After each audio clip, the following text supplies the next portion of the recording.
Alrighty, welcome everyone. I'm Teeaboo and I am here for Ashita no Joe, episode 25 and potentially 26. I've heard through the ether that 25 is something like a recap episode, which I think makes a lot of sense for its current place in the story. I've said for the past two episodes that I thought we have wrapped this arc, and in 23 I thought we had wrapped the arc, and in some sense we had, but we had missed the return, the coming home, and the emotional ties that really solidify and finish off most of the threads.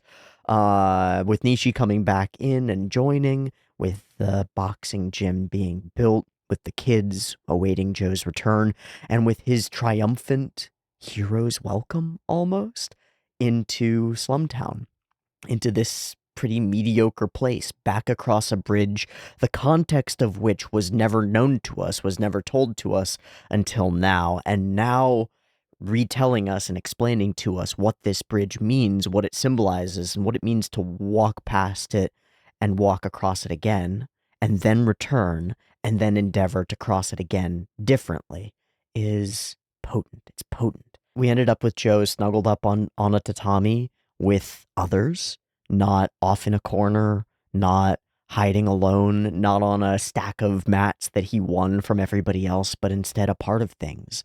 The hero of the day, the one we are celebrating, and with acceptance.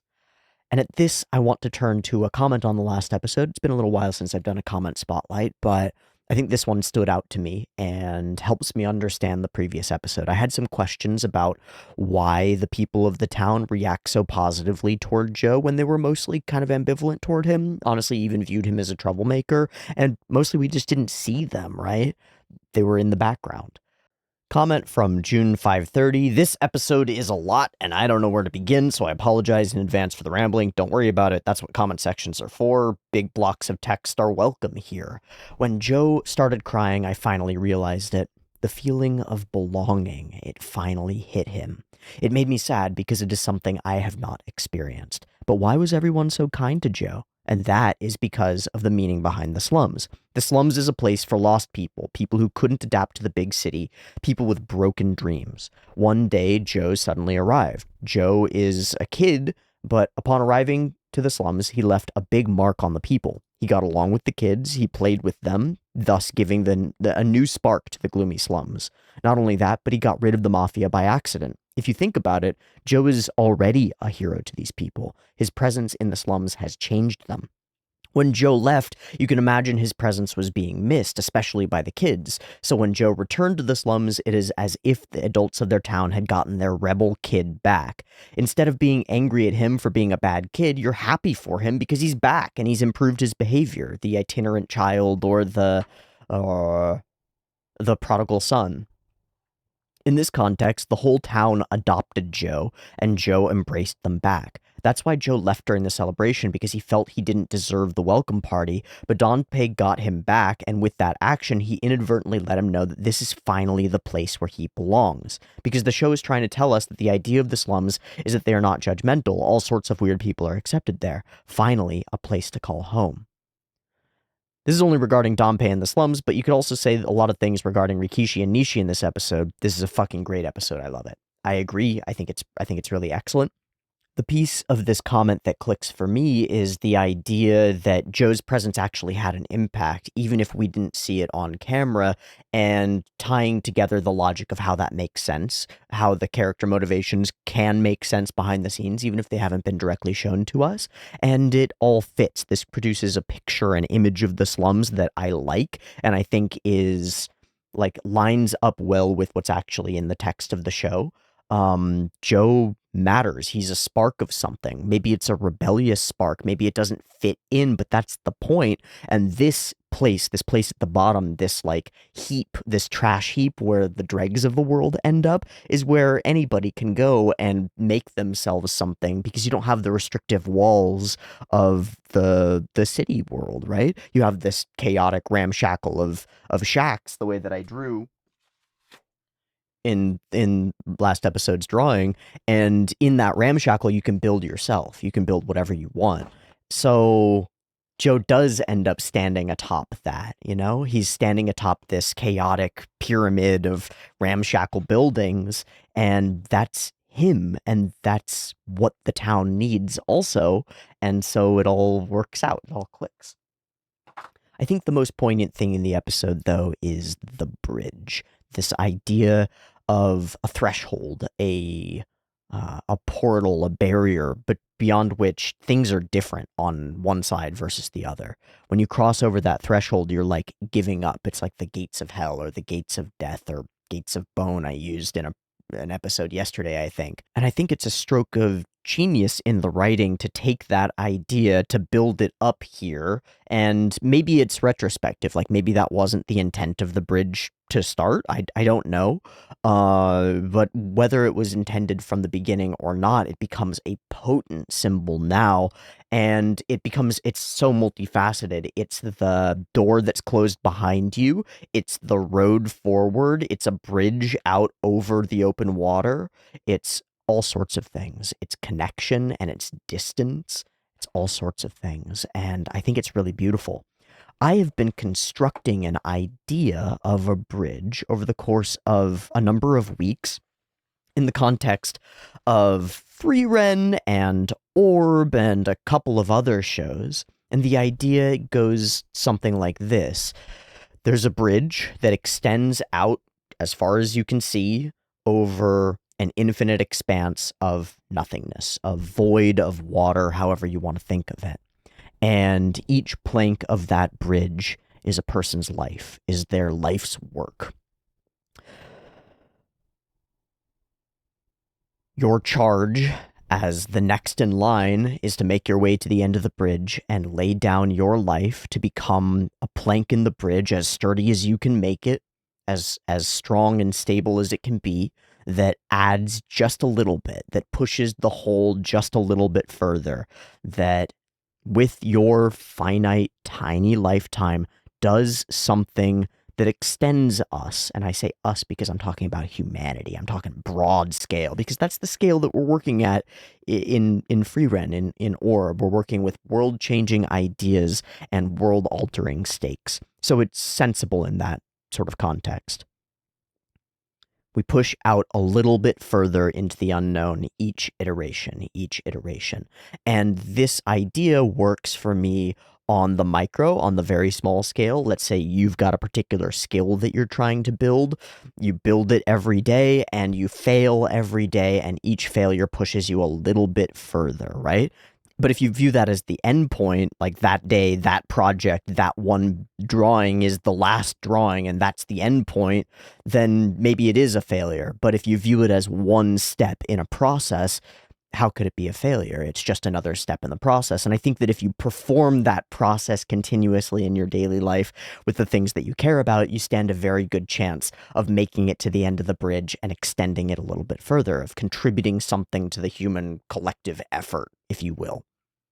For Joe, maybe it's a little bit different, but the idea of the bridge is the same. You know, we walked across this extant bridge, this bridge of tears, and now it seems like it's our charge, our challenge to build a new bridge back the other way. Of course, in context, we will be crossing back over that bridge, but with joy, with spirit, with all these things that Dompe talks about.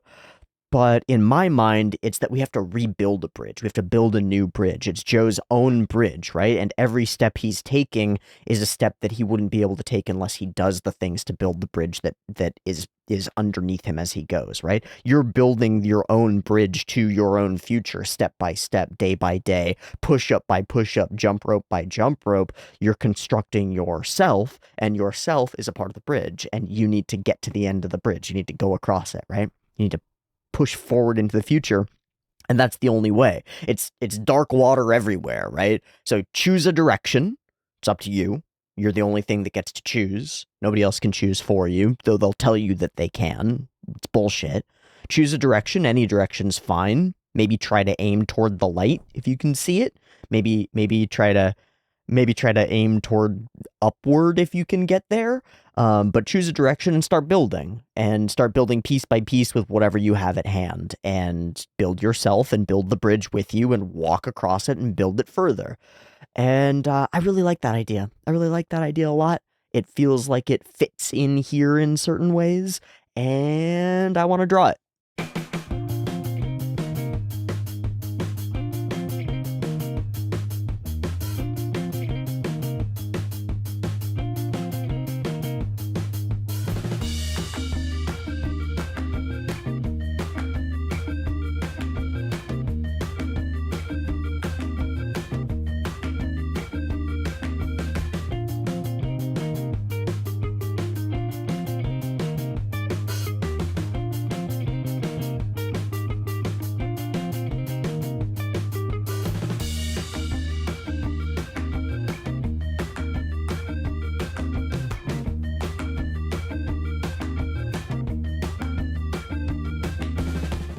Okay, I'm happy with that. I'd love to do this again. Maybe do it in color. Maybe spend more effort on the clouds. Maybe spend more effort on detail. Maybe do it in like dark pen, kind of like the dungeon scenes or something. Make it really textury. Figure out how water looks, stuff like that. But for now, this is a bridge heading off into infinity, and that's really all I need. It's also kind of like a pyramid or a ziggurat, you know? Okay, Joe 25, a sort of recap episode? Let's find out. 2 versions, picture-in-picture in the description, timer on YouTube, early access on the Patreon, BB timer. Let's go.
I don't know, man. You gotta find out.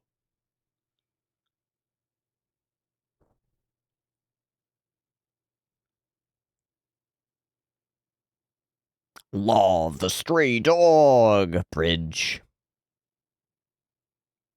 Okay, so how are we gonna handle this recap? Will we have a framing device or just go straight into it? Oh, we got a guitar player? Who's this? Oh, shit.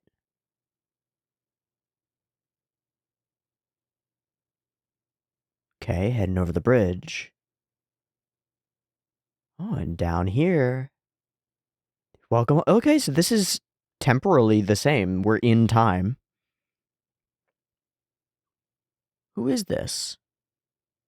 Yeah, all the snacks and stuff. I assume everybody's sleeping somewhere.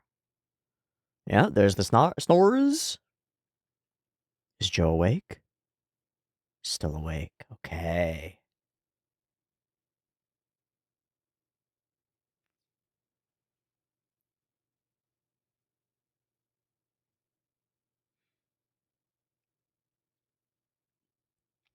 Cool, we're going to reinforce that.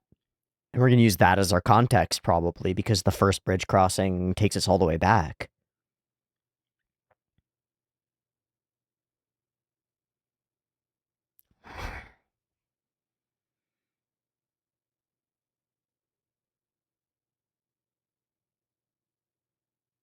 God, this is so dope. Oh. Tears indeed. And now we live under that bridge, yeah? Are we going to return to that moment? So he's going to be thinking through his past? Is that the... Yeah, he's telling us.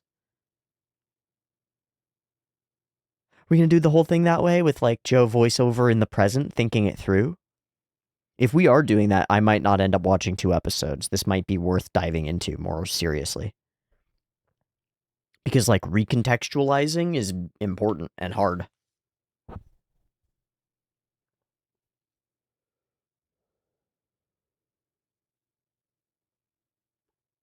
To drift on, not to stay here. So then the kids change. And the fight. Oh, and running into Danpei.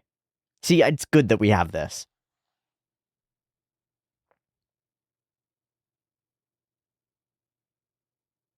Yeah. Yeah.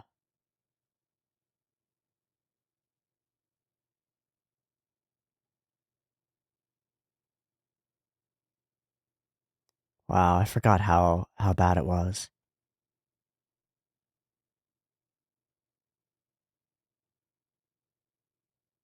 Whoa, I don't remember that face. Maybe I'm wrong, but I don't remember that face.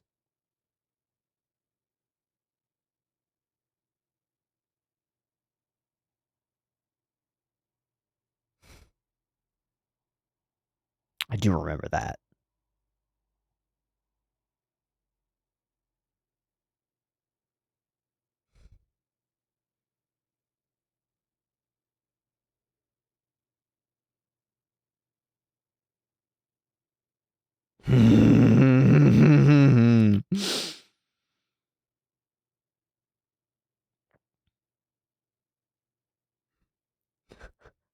Gosh, I felt how I forgot how off-putting he was. We've fallen in love with Danpei, so it's like, hey.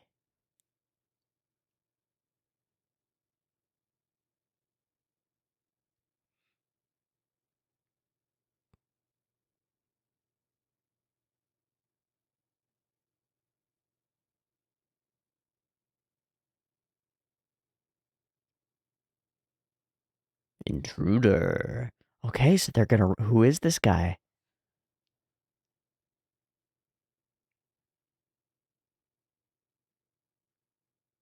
Oh shit, that's the dude from the prison! Holy fuck, it's Guitar Guy! He's hiding away. No, he's hiding. He's hiding. Eh. Yeah, man, we're not exactly friends.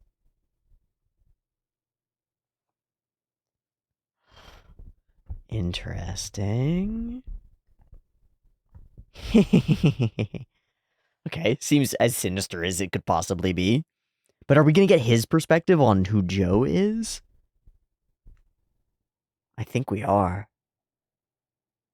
I mean, yeah, you were the wolves.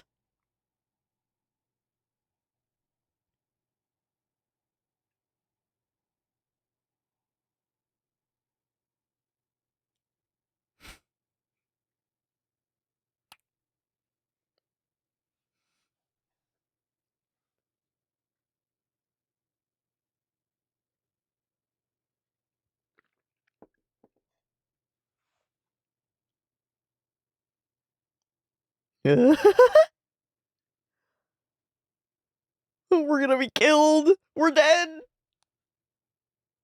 Hey.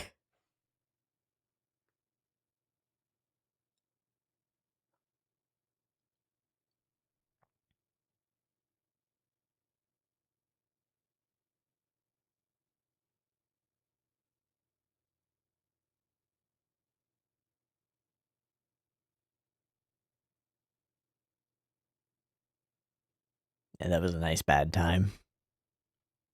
Goddamn Skeletor.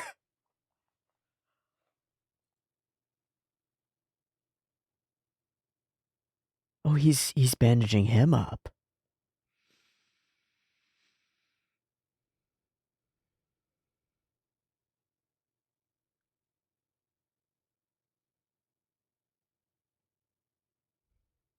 You're not free.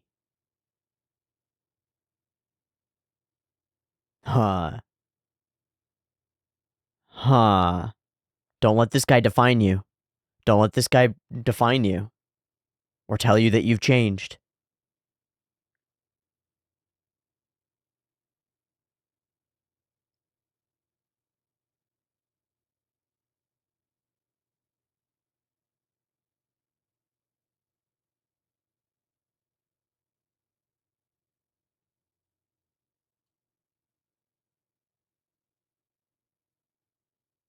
Medito, medito.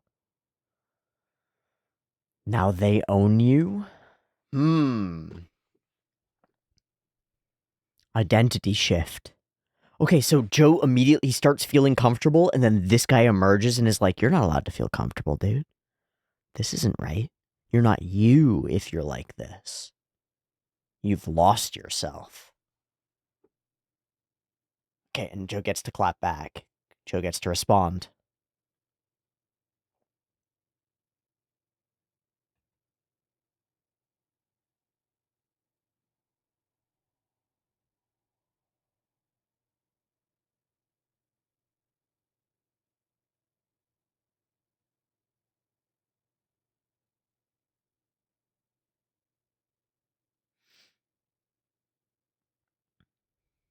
It's joyous. It's joyous. Don't let this like it changes you take away from that.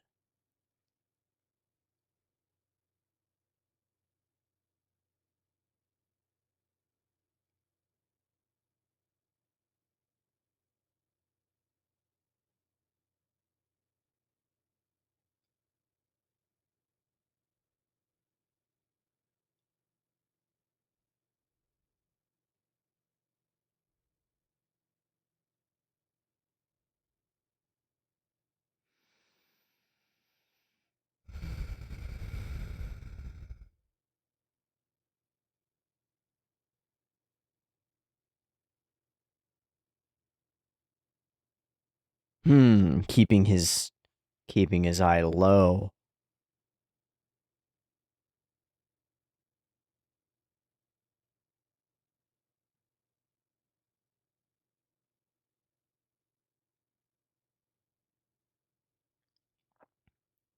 So he's representing the ideal of the way that Joe was before, and now Joe has changed, right? That is the Joe that we first met. But now that Joe has changed. And he's like actively trying to prevent that. And claiming that it's for his own good, kind of.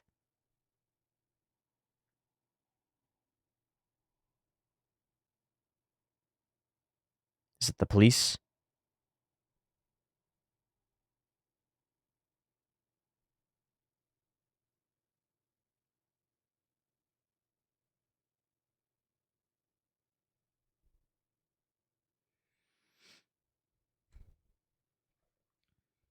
Your fate's in Joe's hands. Okay.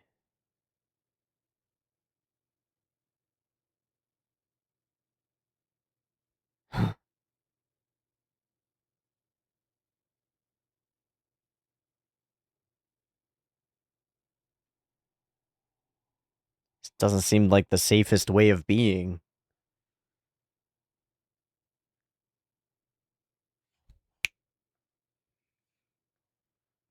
Okay. So he's gonna stick around for a little bit.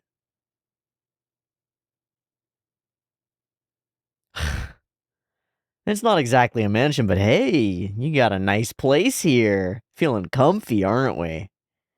Get out. Oh?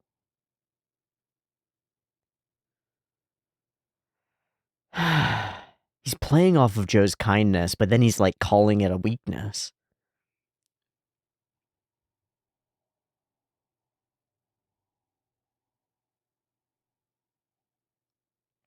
I don't think it's a coherent view, but it's enough to shake Joe. That's a little scary.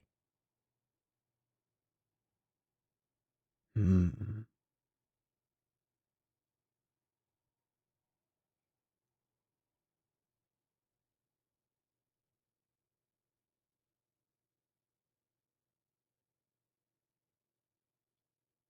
What if the way that you want is to be with other people?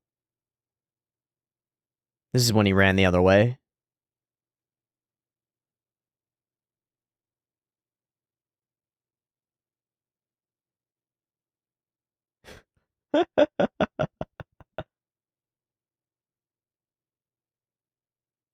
Bye.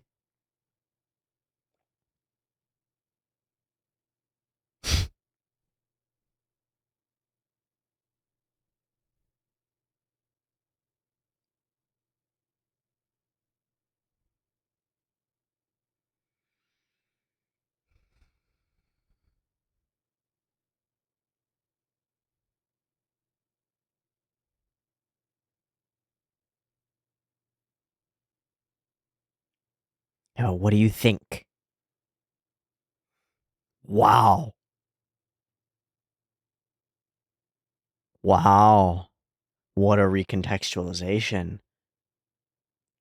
Because in moment, he was sometimes mad about it. Sometimes, like, really pushing it away. But really, now in hindsight, he can recognize that it mattered. That it saved him. Yeah, man. Jabu, jabu, jabu.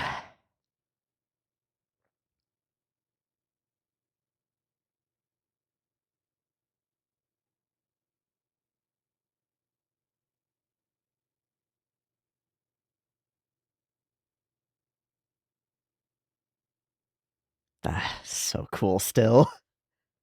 Still so cool. Oh, fuck! And then the third letter delivery is Rikishi! Here's your letter, buddy! Woo! Yatsunama wa...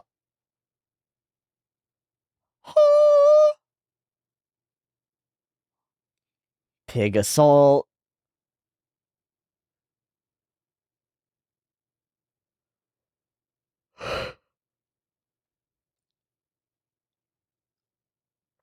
Freaking Rikishi stops it. And he does still.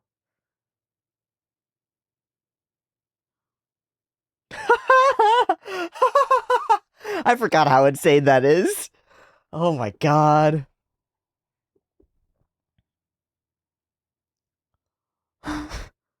Hmm.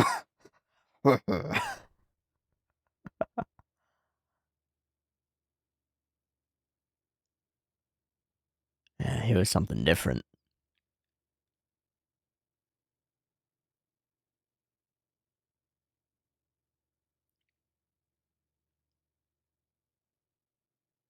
You're one of us, not one of him, man.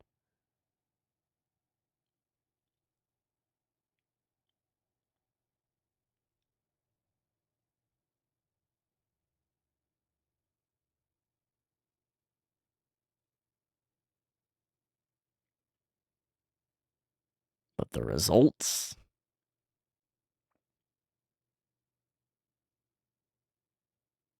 Should have been obvious, too.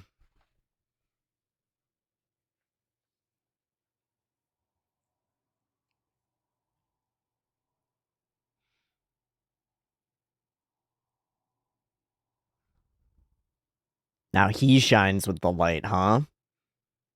And still gets his clock cleaned.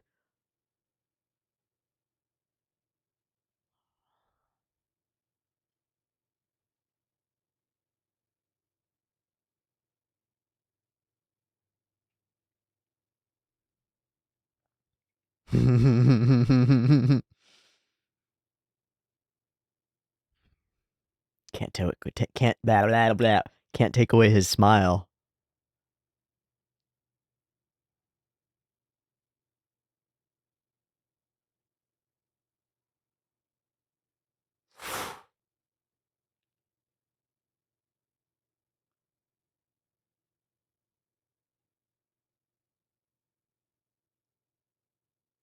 He won't stay down. He won't stay down. Koi.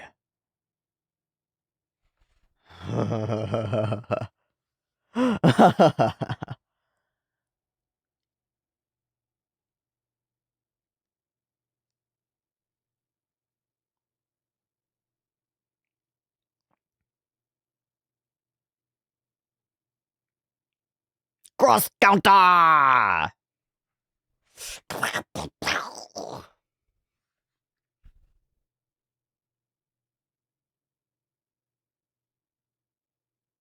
What should not have been.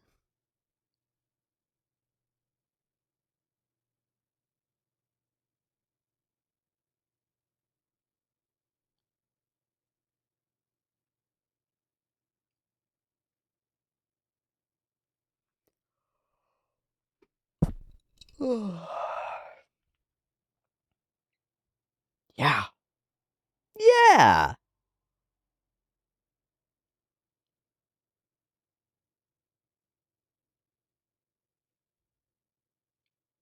What are you talking about?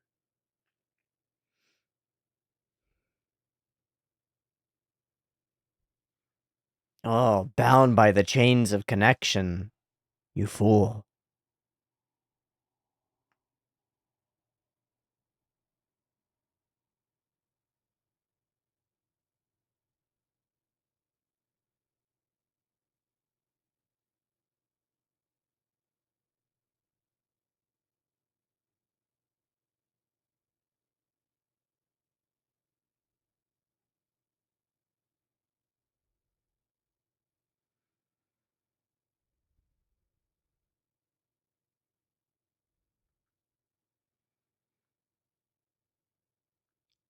Hmm.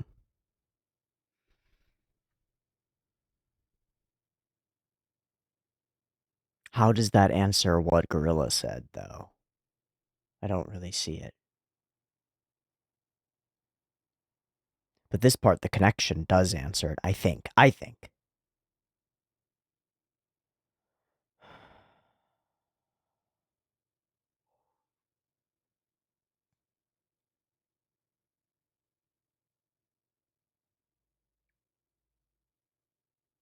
You have not changed him.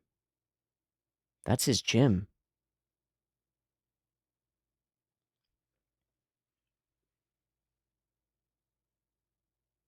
Come be a stray dog with me.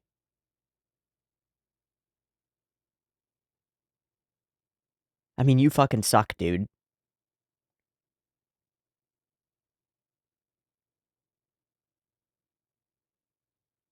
Yeah, why do you need a partner?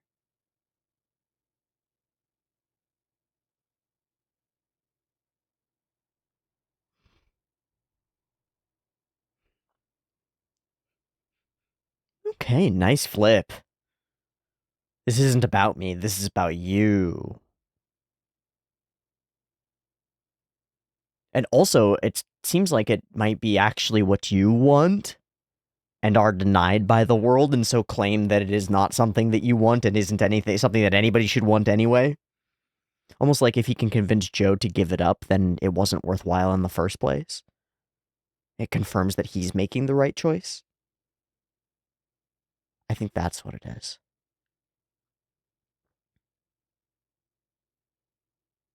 Oh, fuck. That's not the same Joe. I wonder if he'll be changed if he'll join. If he'll join us instead. How cool would that be?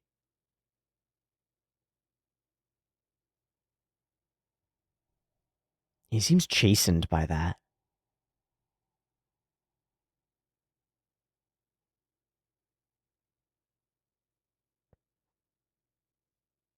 Yeah.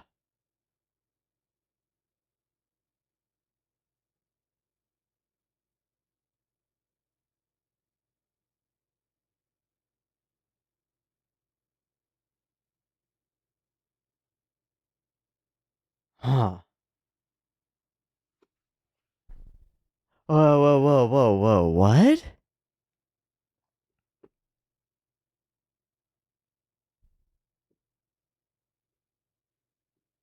That felt really profound. Yes, dude! Find your own mountain to climb. Find a direction that makes it worth crossing over the bridge.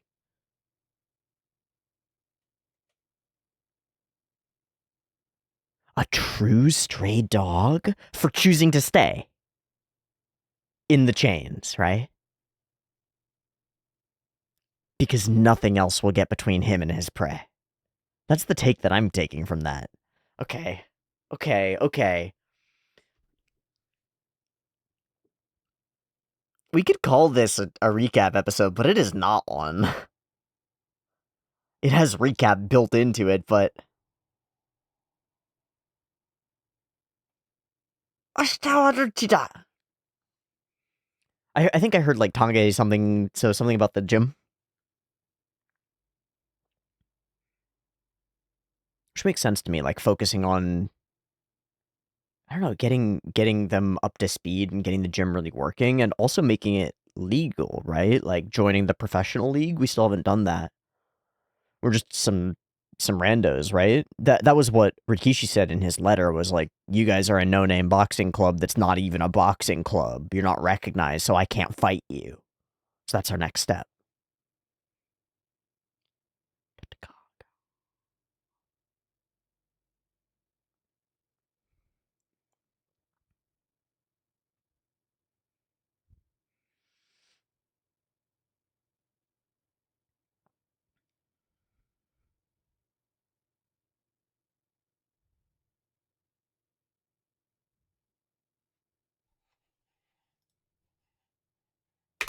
Boom. And there goes episode 25, and we're going to dig into a little bit because this is by no means a standard recap episode from the way that I think of recap episodes. This is Joe in mind recontextualizing a bunch of his own journey, and it's a direct result of the conversation had at the bridge. And like a direct continuation of the thoughts going on inside his head as he's laying there crying on in bed. In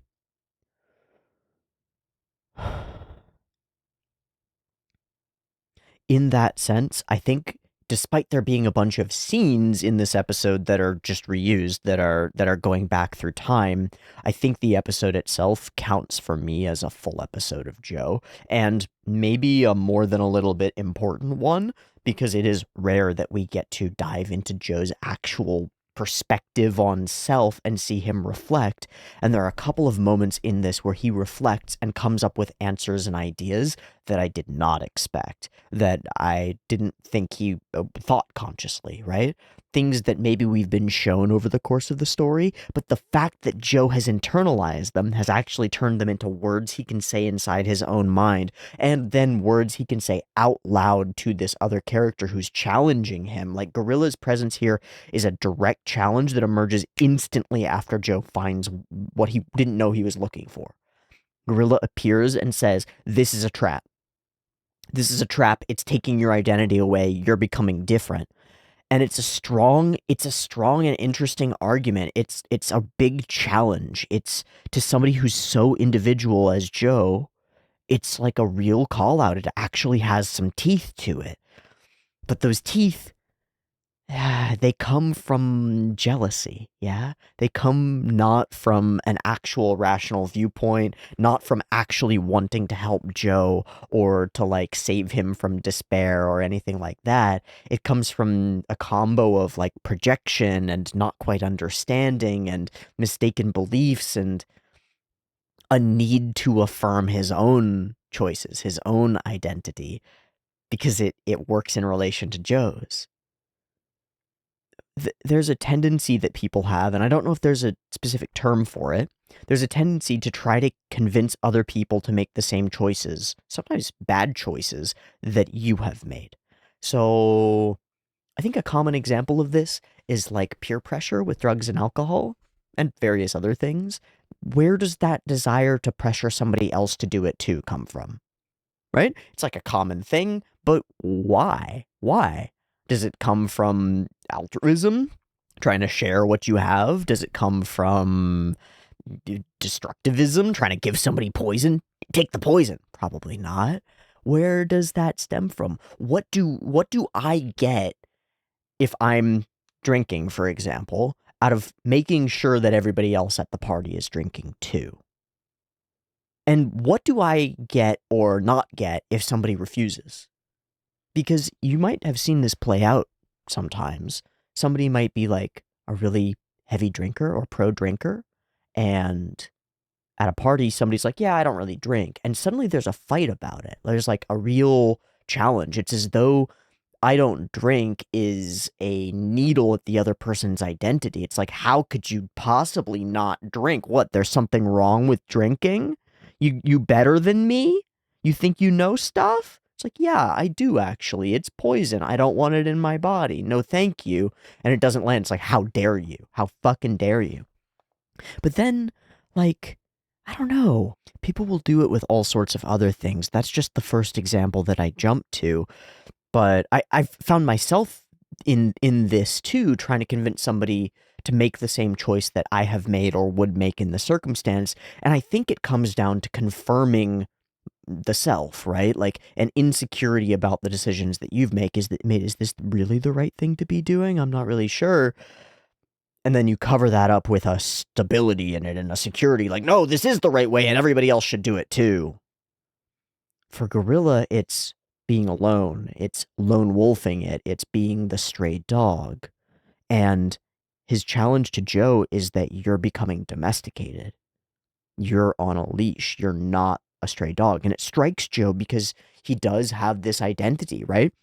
Joe's foundational moments get shown to us in this episode, and that's kind of the power of this recap, is the ability to jump to anything, jump to anywhere, and use that in context to make an argument, to make a case, to inform us. Where does Joe come from? An orphanage. What was his active way of being in the orphanage? Run away and be alone. How did he survive from then on? On his own, right? Like we see the little kid in the train car with the fire. Who is Joe? A stray. Joe's internal identity is, I am the lone wolf wanderer, right? I do things on my own. I don't need anybody else. I'm me, all me.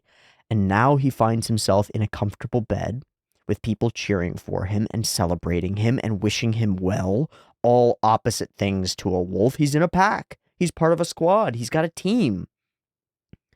And almost as though it's a figment of his own conscience, of his own mind, this other character who embodies his past self in some way, in some sense, comes back up and challenges him, enters his space, invades his space, right?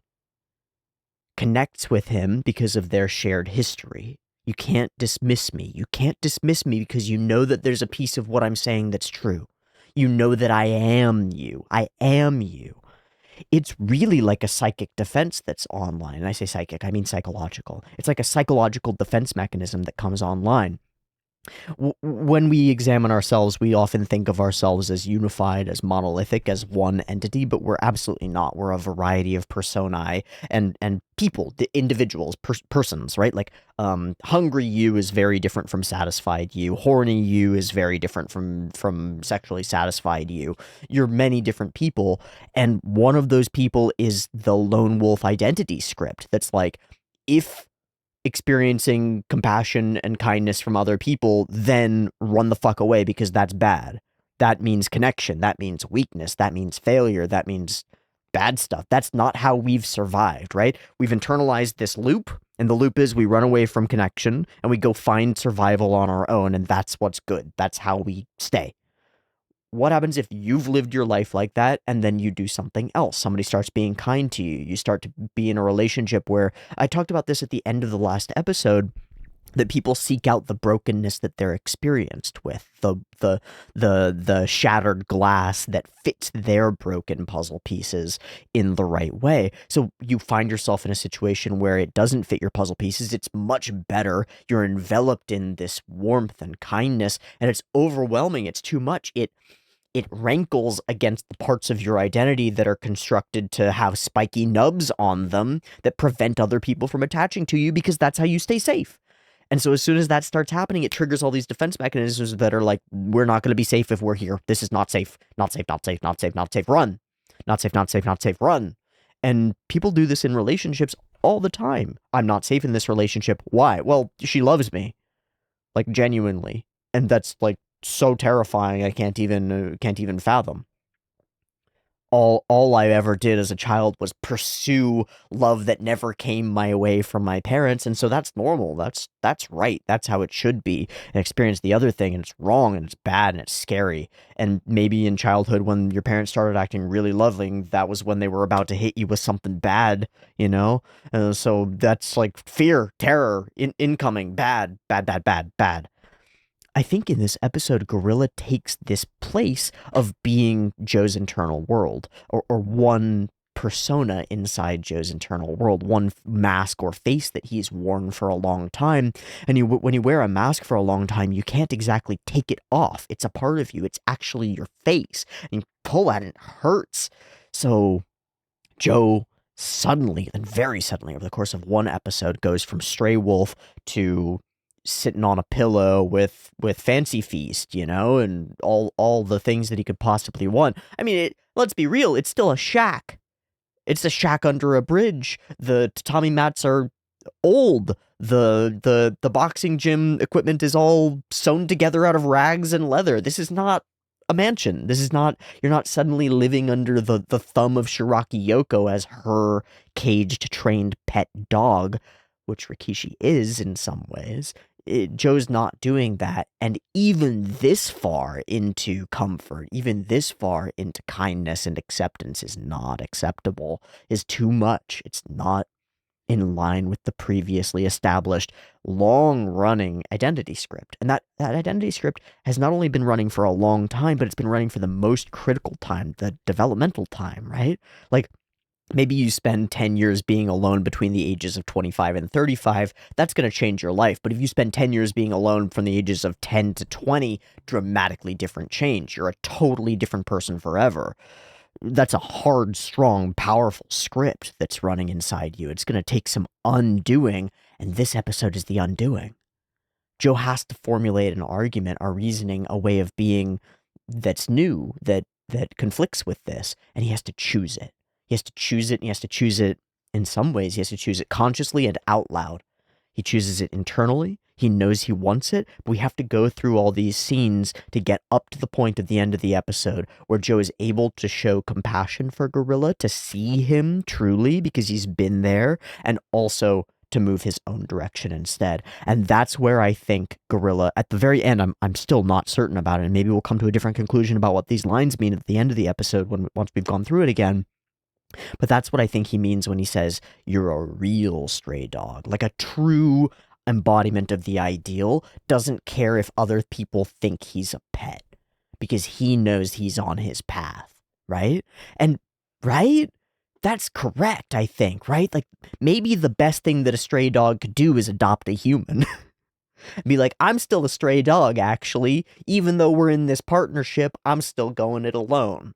And I'm going it alone with other people. And I'm still me. And it can change. It doesn't matter.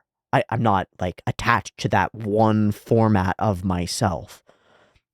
I think that means you're more capable of wandering, right? There are many more places you can go. The world is more open to you, not less. You're not on a leash, you're freed. That's what I'm taking away from it, at least.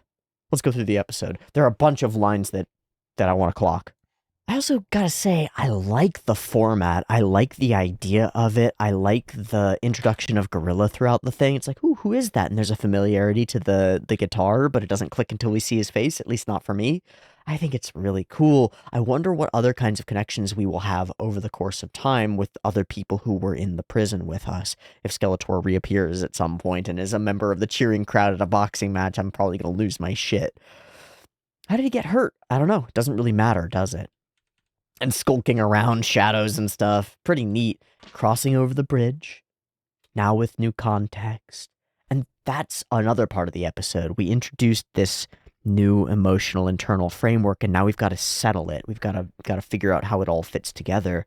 And having this character cross over that bridge brings me back into it, yeah? And then I think we've got the lines going in his head when Joe is thinking, and we're really playing it through multiple times. This episode might as well be just Joe laying in bed musing through all of these things, but adding Gorilla in makes it much more dynamic. It makes a lot more stuff happening. All the posters, welcome home, tomorrow's champion, all the evidence of the night's revelry, and Joe thinking through the conversations of the previous night and his whole life up to this point.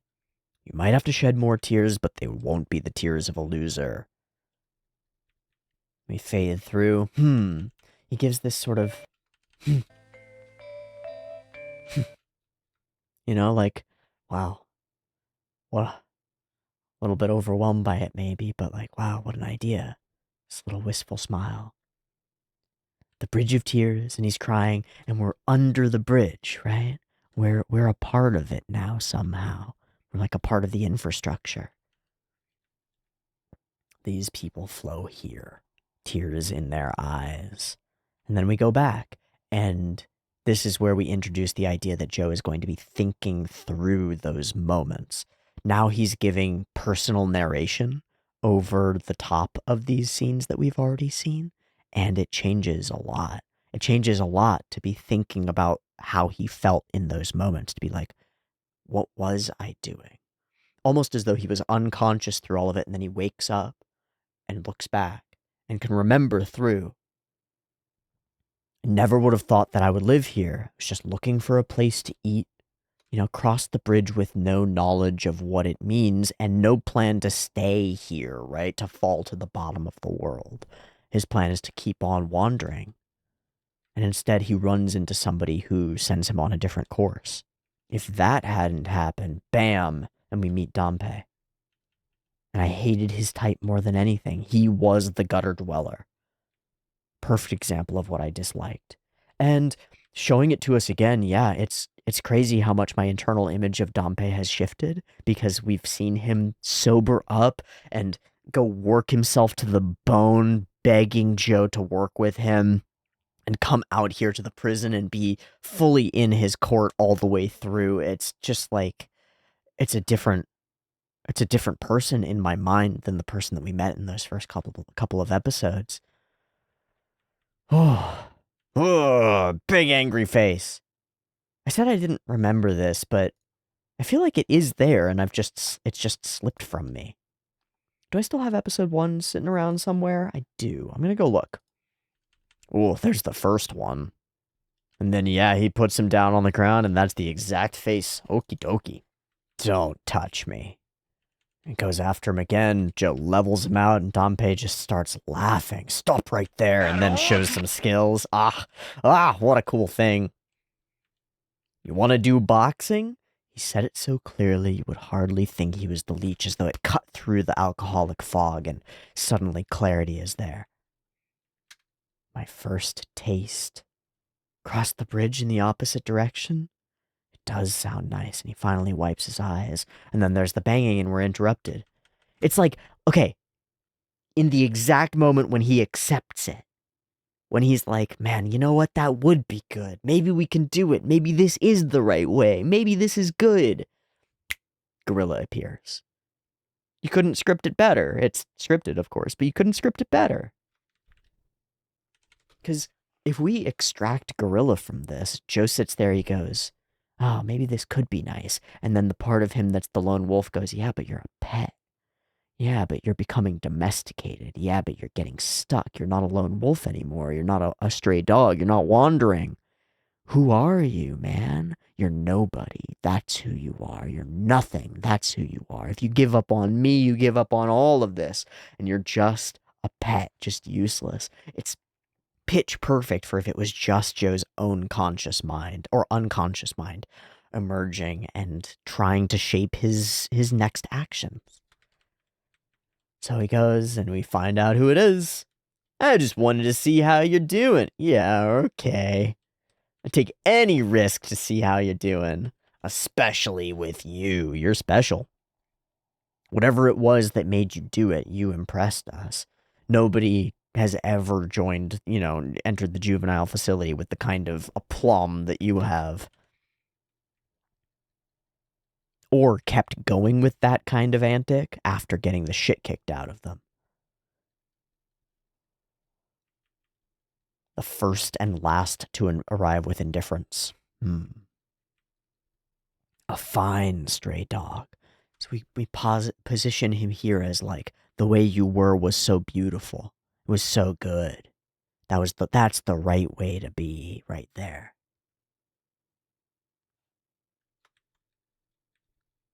And now he's bandaging his arm. He's helping him. He smiles at him. Nah, nothing.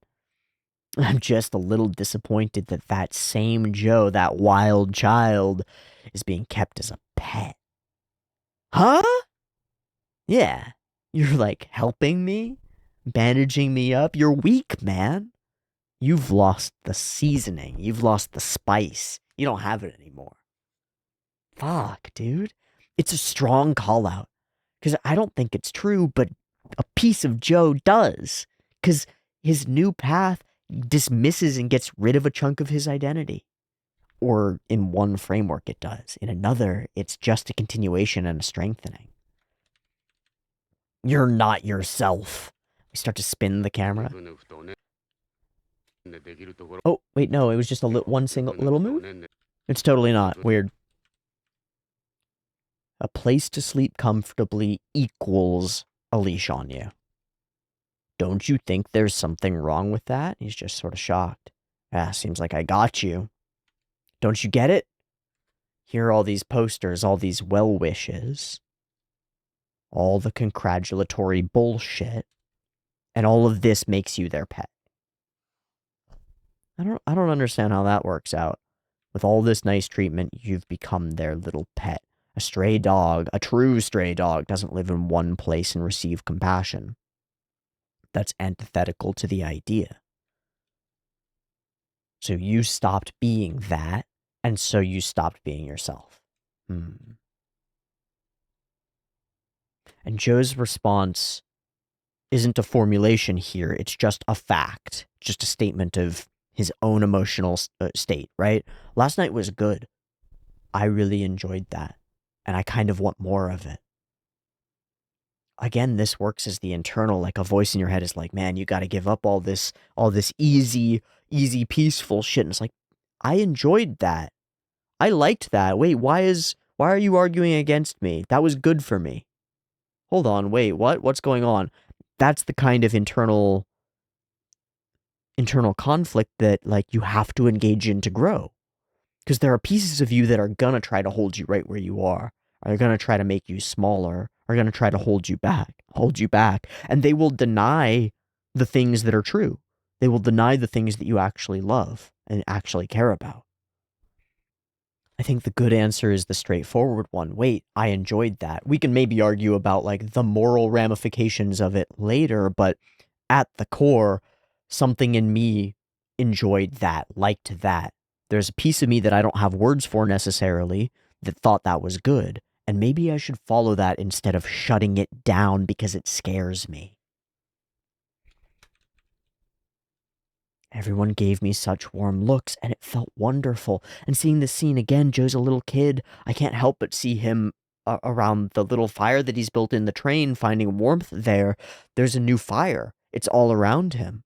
It's in the hearts of the people who are with him. I also think that the way that they've recut a bunch of these scenes, collapsing them down and condensing them to be snappier, works really well over the course of this whole episode. It feels really well structured. And Joe laughs wholeheartedly.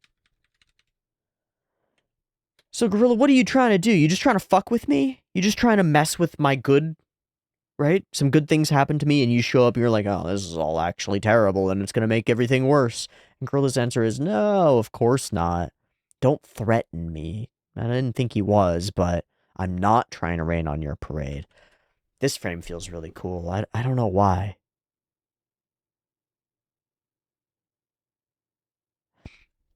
In weird contrast between Joe in his night clothes and the championship banner behind him, this is strange, but it feels like Bush in front of Mission Accomplished. It feels like there's a mismatch still.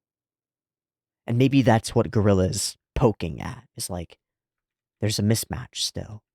How long do you think your parade will last? He's sort of, yeah. Won't it all just disappear? That's what I thought, and that's why I travel. Because it'll all fall apart. Gotta keep your expectations low. We talked about this a bunch yesterday in Orb, because Orb has religious symbolism and religious ideas woven into it. And one of the characters that we've just recently been introduced to is convinced that this world is shit and nothing good will ever happen. All good expectations will be betrayed. so only expect the worst is kind of the vibe that he goes for. So if you keep your expectations low, you never get disappointed. But you also never aim for anything, strive for anything, struggle to achieve anything, challenge yourself, grow. None of that. You stay the same and keep moving so that you don't have to change to fit anywhere. Because if you locked in anywhere, you'd have to figure out where your puzzle pieces don't match and you'd have to actually change yourself. I think that's where I'm coming to as a conclusion for Gorilla, or as an understanding. He presents stray dogism as strength, right? This is the strength to be only yourself and never have to change. What a great gift. What a great way to be. You know, totally independent. Awesome. But is that stronger or weaker than engaging with the world where you find yourself and figuring out the parts of you that don't engage with it well and changing those so that you might engage with it better? I think it's weaker. I think the second one, changing, growing, interacting, is much stronger, infinitely so. You get mirroring from other people. Something that we've talked about repeatedly is this identity reflection, right? You don't get that if you're a stray wolf. All you get is you're alone. All you get is walls. All you get is people pushing you out. In some ways, that's why Dante seeing Joe for something other than just a drifter passing through mattered. Why it changed him. And so you solidify that. You're like, this is the way to be, and the only way to be. And anything that threatens that needs to be dismissed and left behind. And then it's self-perpetuating. As a stray dog, I won't get bummed if it all goes away. I don't have to worry about a kennel and a leash and a food bowl because I never had one in the first place and I don't need one. I'm just fine on my own. And if I get betrayed, I won't be left heartbroken because I expected betrayal in the first place. I didn't expect anything good in the first place, so why would I be disappointed? At least I've cut myself off from that negative emotion. Yippee. But I've also cut myself off from any sort of agency, any sort of choice, really. Because if you're locked into this, if you're a stray dog and you're not allowed to choose to stop, then you're not actually free, are you? You have to go on. You have to wander further. You have to go from the next place to the next place. And you're not allowed to experience all that the world has to offer. Only what a stray dog is allowed to experience.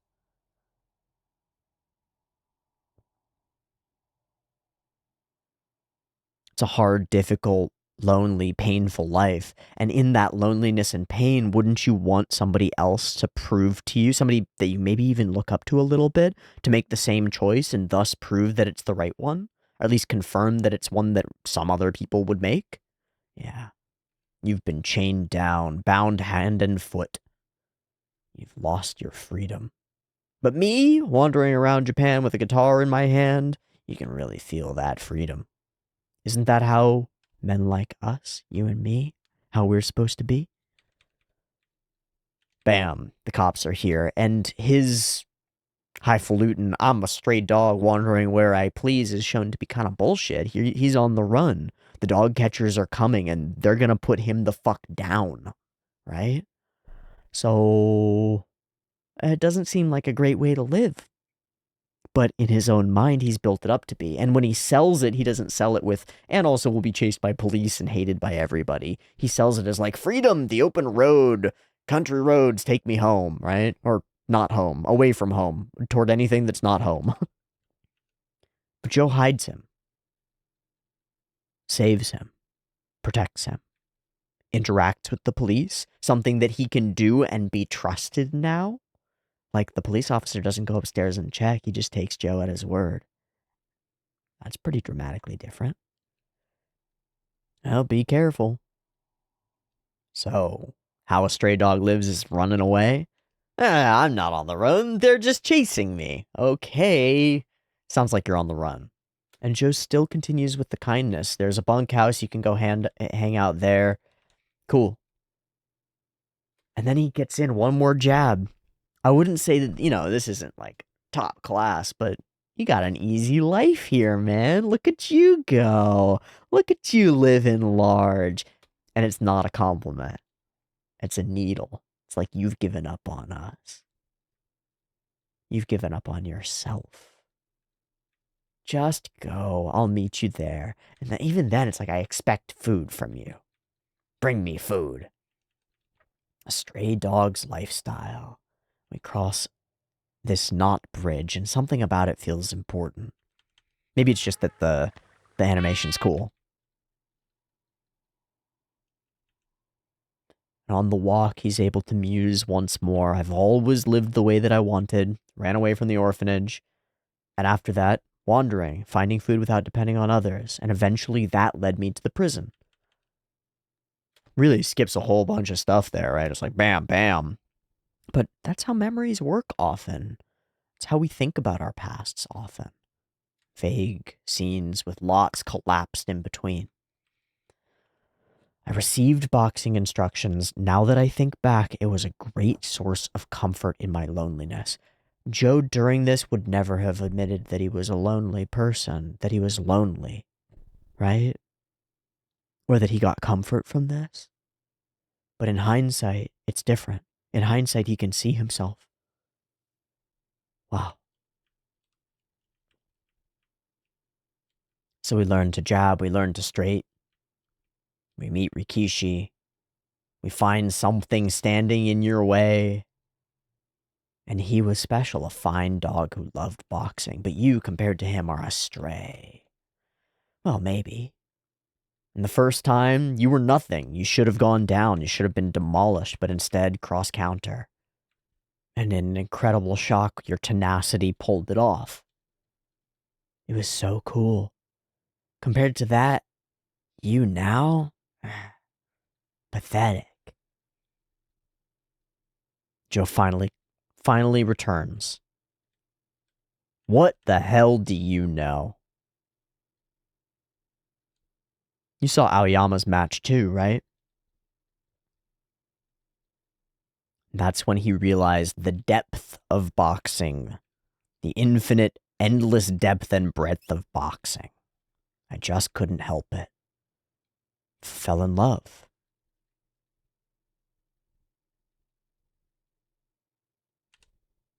He comes to a conclusion. Take care. I'm going to settle down here and start my training. Says it. Whether it's been conscious before this or not, now he says it out loud to somebody challenging him. In a rundown shack under the bridge? Chained down and whining like a dog? That's not you. Come on, Joe. Join me instead. Let's continue our journey. That will give us a life of freedom. How about it, Joe? Give it up, gorilla.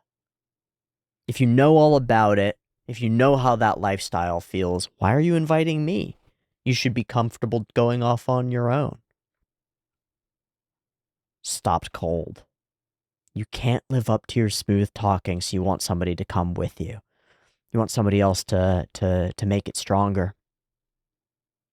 But me, I've got someone I must beat at all costs, so I sacrifice my stray wolfness. I sacrifice that identity. I sacrifice my time to the effort of boxing and training. I sacrifice my ability, my freedom to wander for the freedom to stay somewhere. The freedom to learn what I want to pursue the goal that I actually care about. And it's with that context, I think, until I beat him, I can never be free. And I think with that context is where he says, you're a true stray dog. He's chastened by this completely. All right, I guess my attempt didn't make. I'm jealous. You can bare your fangs with all your might. It's confusing. It's strange, but in refusing the call to go with him and refusing the call back to being who he was, in some ways he wanders further. He steps further out across the bridge by refusing to be that freedom-oriented rebel. In some ways, it's more rebellious than anything, maybe. Bite down and not let go. So we say goodbye on the Bridge of Tears. I intend to have become a true stray dog by then, too. So even in this, he inspires Gorilla further to find his own mountain to climb. I'm gonna find my own Rikishi Toru. I hope so. I hope so. And maybe it won't be a person. Maybe it'll be a song, right? Maybe it'll be a girl. Maybe it'll be a town. Maybe it'll be any number of things, but I hope that you find it, Gorilla. So he crosses back over the Bridge of Tears. And Joe turns his attention back to the boxing gym. And that's where we're going to stay. Oh, it looks like Dompe's in a nice little hat. I think we're probably going to do boxing regulation stuff for this episode. I'm going to call it here. I think that this recap episode or not has as much import as many of the other episodes of Joe. And following on from Joe's welcome home and deep thoughts and silent tears at the end of the last episode, getting a direct window into his mind, a challenger that embodies a piece of his own persona, and Joe catalyzing and making his choice consciously and out loud feels deeply important to me, and I want to just let it settle for a little bit. So thank you so much for watching this week's episode of Ashita no Joe with me. I hope you enjoyed it. I hope I'll see you next week for the next one, and yeah, that'll be it. Much love. Peace.